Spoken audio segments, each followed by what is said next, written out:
নমস্কার বন্ধুরা, কেমন আছেন আপনারা সবাই? আশা করি আপনারা সবাই ভালো আছেন। আবারও একটা নতুন পর্বে প্রিয়াস কুকিং ব্লগে আপনাদের সবাইকে স্বাগত জানাই। আজকে আমি আপনাদের সঙ্গে ছোলে মশলা রেসিপিটা শেয়ার করব। তো স্কিপ না করে সম্পূর্ণ ভিডিওটি দেখার জন্য আপনাদের কাছে অনুরোধ রইল। তো বন্ধুরা, চলুন আজকের রেসিপিটা আমরা দেখে নিই।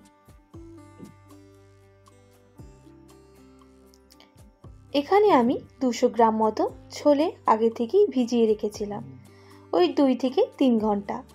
আর এদিকে আমি একটা বড় সাইজের আলু এইভাবে কেটে নিয়েছি। আর এদিকে লাগছে আদা বাটা, টমেটো কুচি, 2টো শুকনো লঙ্কা আর একটা কাশ্মীরি লঙ্কা বাটা, আর লাগছে পোস্ত বাটা, আর এদিকে লাগছে গরম মশলা। তার জন্য নিয়ে নিয়েছি দারুচিনি, এলাচ আর লবঙ্গ। তো এদিকে আমি ছোলেটা সেদ্ধ করে নেব। তার জন্য প্রেসার কুকারের মধ্যে দিয়ে দিলাম, আর দিয়ে দেব 2 থেকে 3 বাটি মতো জল। আর এর মধ্যে দিয়ে দেব সামান্য পরিমাণ নুন আর কয়েকটা গোটা গরম মশলা। এরপর 2 থেকে 3টে ভালো করে সিটি মেরে নেব। আর এদিকে আমি সামান্য পরিমাণ কড়াইয়ের মধ্যে তেল দিয়ে আলুগুলোকে ভালো করে ভেজে নেব।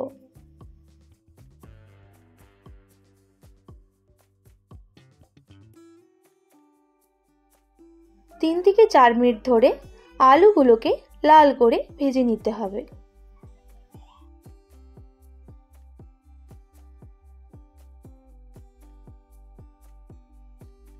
আলুর মধ্যে দিয়ে দেব সামান্য পরিমাণ নুন আর দিয়ে দেব হলুদের গুঁড়ো।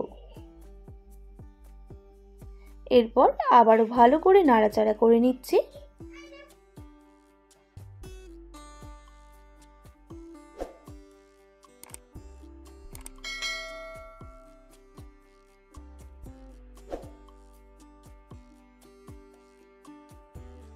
দুই থেকে 3 মিনিট পর আলুটাকে এবার নামিয়ে নেব।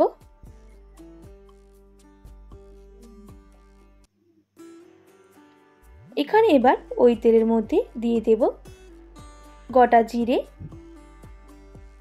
সামান্য পরিমাণ, আর দিয়ে দেব গোটা গরম মশলা। গোটা গরম মশলার মধ্যে দিয়ে দিচ্ছি 2টো এলাচ আর অল্প দারুচিনি। এরপর সব উপকরণগুলো ভালো করে ভেজে নেব। আর দিয়ে দেব একটা শুকনো লঙ্কা আর 2টো তেজপাতা।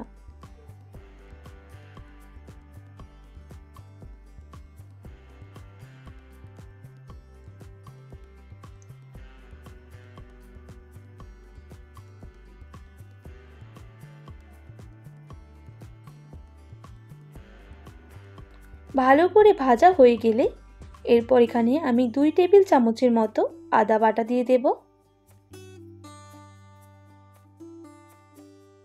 এরপর আদাটা ভালো করে ভেজে নিতে হবে যতক্ষণ না আদা থেকে কাঁচা গন্ধটা চলে যাচ্ছে।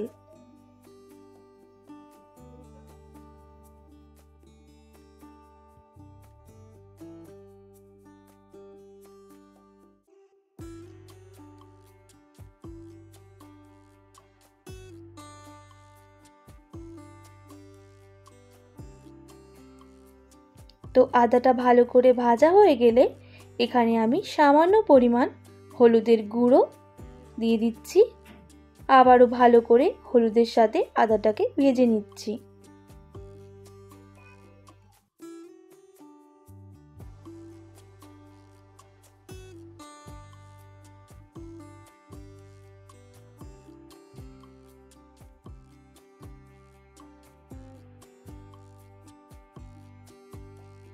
ভালো করে আদা আর হলুদ গুঁড়োটা ভাজা হয়ে গেলে আমি এখানে সামান্য পরিমাণ শুকনো লঙ্কা বাটা আর কাশ্মীরি লঙ্কা বেটে রেখেছিলাম সেটা অ্যাড করে দিলাম। এখানে আমি 1 টেবিল থেকে 1.5 টেবিল চামচের মতো অ্যাড করলাম, আর সামান্য পরিমাণ বাটি ধুয়ে জলটাও দিয়ে দিলাম। এবার ভালো করে মশলাটাকে কষিয়ে নিতে হবে।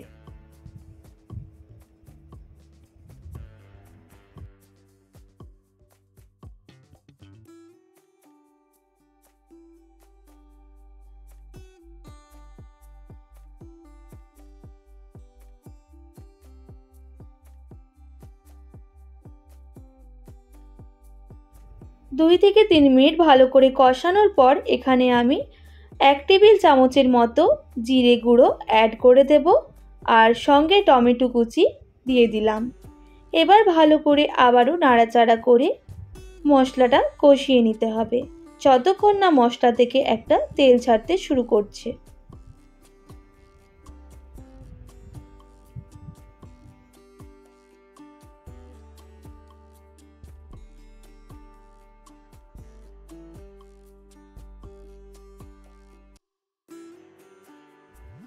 তো মশলা থেকে দেখুন তেল ছাড়তে শুরু করে দিয়েছে। এইখানে আমি বেটে রাখা পোস্ত দিয়ে দেব 2 টেবিল চামচের মতো।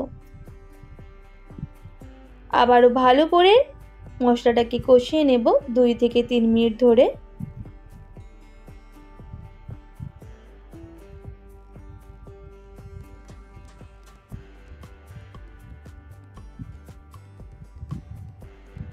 তো কষানো হয়ে গেছে। এরপর এখানে আমি সামান্য পরিমাণ আবারও জল অ্যাড করে আরও ভালো করে মশলাটাকে কষিয়ে নেব। আর এখানে দিয়ে দেব হাফ টেবিল চামচের মতো গরম মশলা। এরপর আবারও ভালো করে নাড়াচাড়া করে আমি এর মধ্যে ভেজে রাখা আলুগুলো অ্যাড করে দেব। আলুর সাথে মশলাগুলো ভালো করে মিশিয়ে নেব।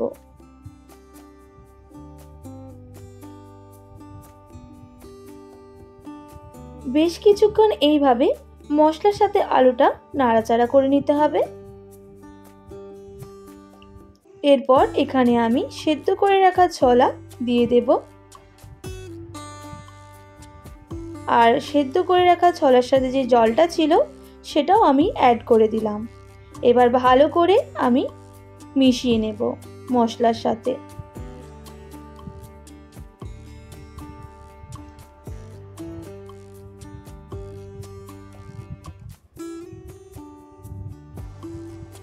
এরপর আরও বেশ কিছুটা জল অ্যাড করে আমি 3 থেকে 4 মিনিট ভালো করে ফুটিয়ে নেব।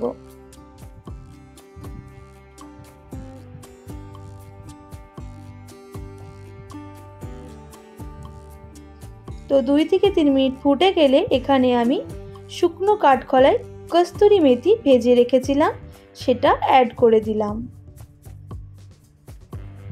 এইভাবে হাত দিয়ে গুঁড়িয়ে আমি অ্যাড করে দিয়েছি। এরপর এখানে সামান্য পরিমাণ চিনি দিয়ে দেব স্বাদের জন্য। চিনিটা আপনারা স্কিপ করতে পারেন। তো আবারও ভালো করে নাড়াচাড়া করে নিলে আমাদের ছোলে মশলা রেডি হয়ে যাবে। তো এখানে আমি বলে রাখি আলুটা অপশনাল, আপনারা আলুটা দিয়ে করতেও পারেন নাও করতে পারেন।